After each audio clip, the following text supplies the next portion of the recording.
आदाब, नमस्कार, सत श्री अकाल। क्राइम स्टोरीज की दुनिया में आपका स्वागत है। एक बार फिर लेके आया हूँ एक नई कहानी। अगर आपने हमारे चैनल को सब्सक्राइब नहीं किया तो जल्दी से सब्सक्राइब कर लीजिए, क्योंकि हर बार नई कहानियाँ मैं लेकर आपके पास आता रहूँगा और आपको सुनाता रहूँगा। ये कहानी एक बार फिर से दिल्ली की है, जहाँ पर एक लेडी पुलिस का मर्डर हो गया। उसकी मर्डर मिस्ट्री की पूरी कहानी लेकर आया हूँ। बता दो कि 2 साल तक एक मुर्दा को जिंदा रखा गया, पर एक फोटो से कातिल कांस्टेबल का पता चल गया। दिल्ली में एक महिला सिपाही मोना की ये मर्डर मिस्ट्री है। कातिल खुद दिल्ली पुलिस का हेड कांस्टेबल सुरेंद्र राणा निकला। कत्ल के बाद बनाई गई ऐसी कहानी के जांच करने वाली पुलिस भी खुद ही उसमें उलझ गई। आखिर क्यों एक पुलिस वाले ने महिला पुलिस का कत्ल किया? एक पुलिस वाले ने 2 साल तक एक मुर्दा को जिंदा बनाने के लिए गजब की कहानी बनाता रहा। वो महिला सिपाही मर चुकी थी, लेकिन उसकी आवाज की ऑडियो अब तक उसके घर वालों को पहुंचाई जाती थी। वो महिला मर चुकी थी, लेकिन फिर भी कोरोना की वैक्सीन उसको लगाई जाती। वो मर चुकी थी, लेकिन पहाड़ों की वादियों में घूमती मिलती थी और होटल में भी रुकती थी। आखिर में ये सब कैसे होता था? इसके पीछे आखिर कौन सी रियल कहानी बनाई जाती थी? पूरी कहानी जानेंगे तो बड़ी से बड़ी फिल्म मिस्ट्री की कहानी भी इसके सामने फेल नजर आएगी। पर इस मिस्ट्री में एक फोटो ने कैसे कातिल का सुराग दिया, आइए जानें।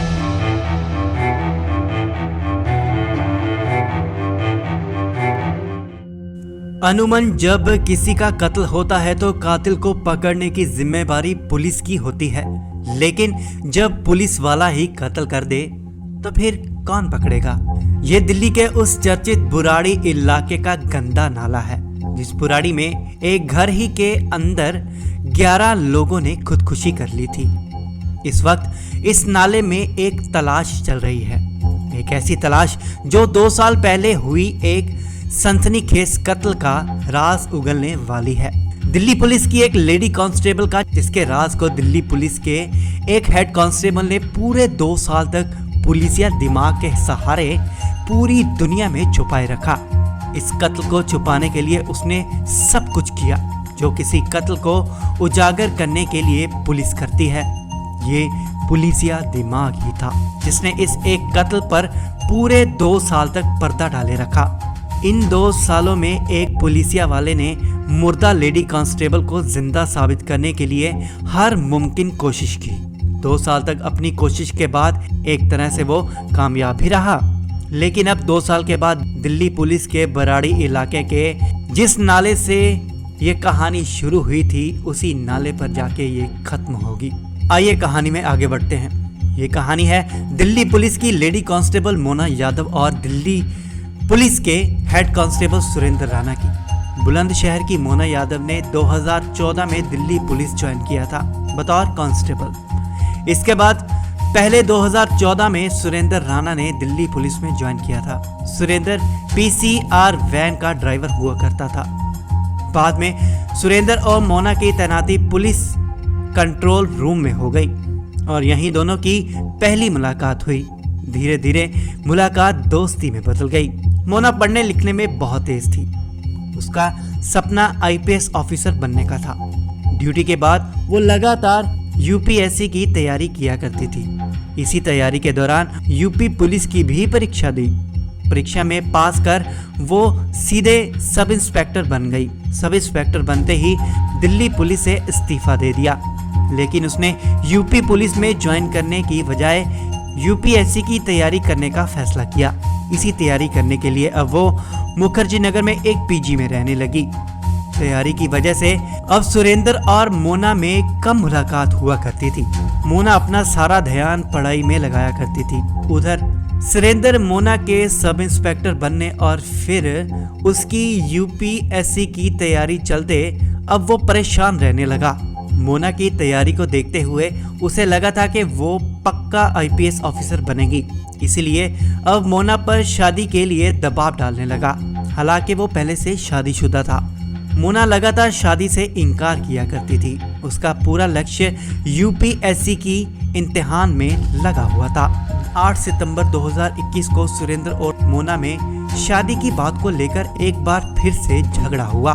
तब दोनों सुरेंद्र की कार में थे। झगड़े के दौरान सुरेंद्र अपनी कार बुराड़ी की तरफ ले गया। वो खुद अलीपुर रहता था।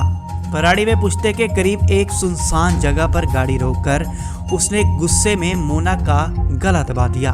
कार में ही मोना की मौत हो गई। कत्ल के बाद उसने उसी पुष्का इलाके में इसी गंदे नाले में मोना की लाश डाल दी। तब इस नाले में इतना पानी नहीं था। उसने लाश डालने के बाद उस पर मिट्टी डाली और फिर वजनी पत्थर रख दिया। मगर इससे पहले वो मोना के मोबाइल, उसका आधार कार्ड और उसका एटीएम सब कुछ अपने पास रख लिया। इधर वारदात के कई दिनों बाद तक जब घर वालों की मोना से बात नहीं हुई तो उन्होंने मोना को ढूंढना शुरू कर दिया, क्योंकि हेड कांस्टेबल सुरेंद्र कई बार मोना के घर में भी जा चुका था, इसलिए उसके घर वाले उसको जानते थे। ऊपर से वो पुलिस वाला था, तो मोना के घर वालों ने सुरेंद्र से ही मोना को ढूंढने की गुजारिश की। इसके बाद खुद सुरेंद्र मोना के घर वालों के साथ मुखर्जी नगर थाने में गया। वहां उसने मोना की गुमशुदगी की रिपोर्ट भी लिखा दी। इतना ही नहीं, घर वालों को यकीन दिलाने के लिए दिल्ली पुलिस के आला अफसरों के पास भी मोना के घर वालों को लेकर गया, लेकिन मोना का कोई भी पता नहीं चल रहा था। फिर एक रोज अचानक सुरेंद्र ने मोना के घर वालों को बताया कि वो किसी अरविंदर नाम के लड़के के साथ चली गई है। शायद दोनों ने शादी भी कर ली है। मोना के घर वालों को यकीन दिलाने के लिए सुरेंद्र कई बार दूसरे नंबर से मोना के घर में फोन करता था। फोन पर आवाज मोना की होती थी, वही जो मर चुकी थी। वो कहती थी, मैं ठीक हूँ, परेशान ना हो। घर वाले बेफिक्र हो जाते। पर असल में होता ये था कि सुरेंद्र के पास मोबाइल में मोना के कई ऑडियो रिकॉर्डिंग्स थी, वो मौजूद थी। इसी ऑडियो को वो एडिट कर रिकॉर्डेड बातचीत जो होती थी वो मोना के घर वालों को सुना देता। तब मोना के घर वालों को तसल्ली हो जाती कि वो यही सोचते कि वो जहाँ भी है ठीक है। पर 2-4 वही ऑडियो मैसेज सुरेंद्र कितनी बार घर वालों को सुनाता। लिहाजा मोना को जिंदा रखने के लिए उसने दूसरा तरीका अपनाया। सुरेंद्र ने अब अपने साले रवीन को भी इस साजिश में शामिल कर लिया। मोना के अरविंदर के साथ भागकर शादी करने की बात सुरेंद्र पहले ही मोना के घर वालों को बता चुका था। अब उसने अपने साले को अरविंदर बनाकर मोना के घर वालों से फोन पर बातचीत करवानी शुरू कर दी। फर्जी अरविंदर हमेशा फोन पर मोना के घर वालों को यही कहता कि दोनों ने शादी कर ली है, लेकिन उसके घर वाले उसे धमकी दे रहे हैं, इसलिए वो अलग अलग शहरों में भटक रहा है। लेकिन जब घर वालों ने मोना से बात करवाने की बात कही तो वो कहता कि अभी वो डरी हुई है, बाद में वो बात करेगी। ये सिलसिला भी काफी दिनों तक चला, लेकिन सुरेंद्र दिल्ली पुलिस में था। पुलिसिया दिमाग को वो अच्छे से जानता था। उसे लगा कि इस फर्जी अरविंदर वाली कहानी से भी बहुत दिनों तक मोना कोई घर वालों को बेवकूफ नहीं बनाया जा सकता। 2021-22 में देश कोरोना से जूझ रहा था। लोगों ने एक दूसरे से दूरी बनाकर रखी हुई थी। इसी दूरी का फायदा भी सुरेंद्र ने उठाया। मोना को जिंदा होने का यकीन दिलाने के लिए सुरेंद्र ने अब एक नया तरीका अपनाया। मोना के आधार कार्ड पर किसी और लड़की को ले जाकर उसने कोरोना का वैक्सीन लगा दिया।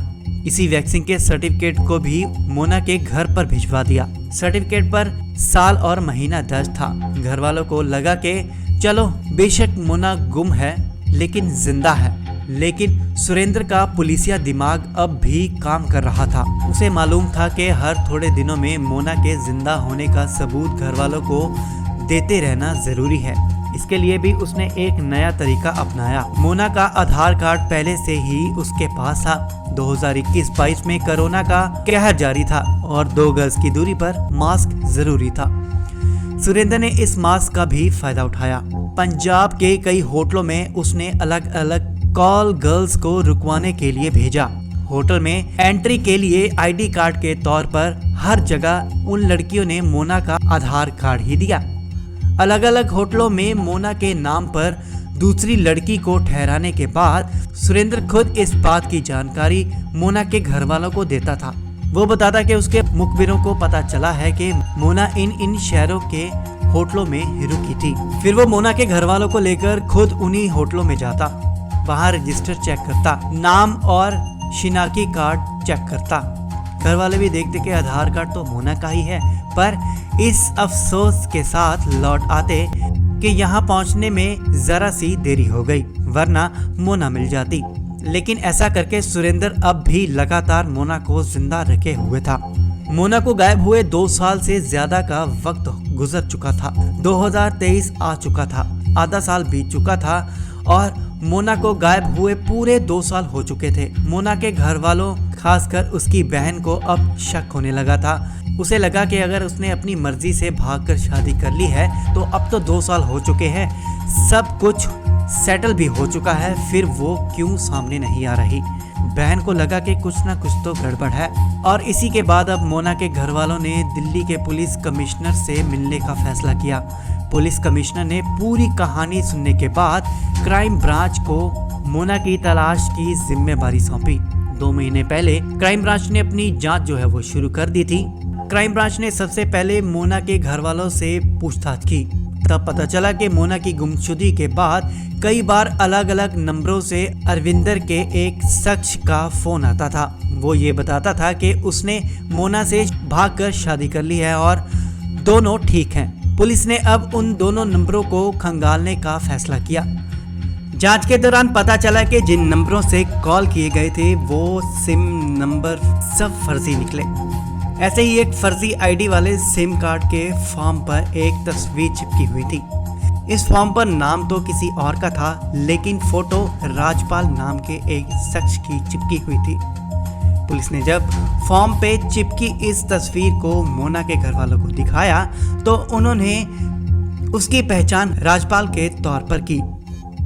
मोना के घर वालों ने बताया कि राजपाल तो 2 बार कांस्टेबल सुरेंद्र राणा के साले रणबीर के साथ उसके घर आया था और वो रवीन का दोस्त है। ये पता चलते ही पुलिस ने सबसे पहले राजपाल को दबोचा, फिर राजपाल के बाद सुरेंद्र के साले रवीन को भी दबोच लिया। अब इन दोनों से पूछताछ जो थी वो शुरू हो गई तो थोड़ी देर में ही दोनों टूट गए। दोनों ने कहा कि उनकी कोई भी गलती नहीं है, उन्होंने कत्ल नहीं किया, ये सब कुछ सुरेंद्र के कहने पर उन्होंने किया और कत्ल भी सुरेंद्र ने ही किया है। पहली बार में ही इन दोनों ने सब कुछ बता दिया। जिस मोना को सुरेंद्र 2 साल से जिंदा रखे हुए था वो तो 2 साल पहले ही मर चुकी थी। उसका कत्ल किसी और ने नहीं बल्कि पुलिस कांस्टेबल सुरेंद्र ने ही किया था। इन दोनों के खुलासे के बाद अब दिल्ली पुलिस महकमे के हेड कांस्टेबल यानी के सुरेंद्र सिंह राणा को गिरफ्तार करती है। सुरेंद्र का साला और साले के दोस्त राजपाल पहले ही कहानी सब कुछ उगल चुके थे। अब सुरेंद्र की बारी थी। सुरेंद्र ने सबसे पहले दिल्ली पुलिस को अपने साथ बुराड़ी के पुष्का इलाके में मौजूद इस नाले के करीब ले जाता है। पुलिस वाले अपने साथ कुछ सफाई कर्मचारी ले गए।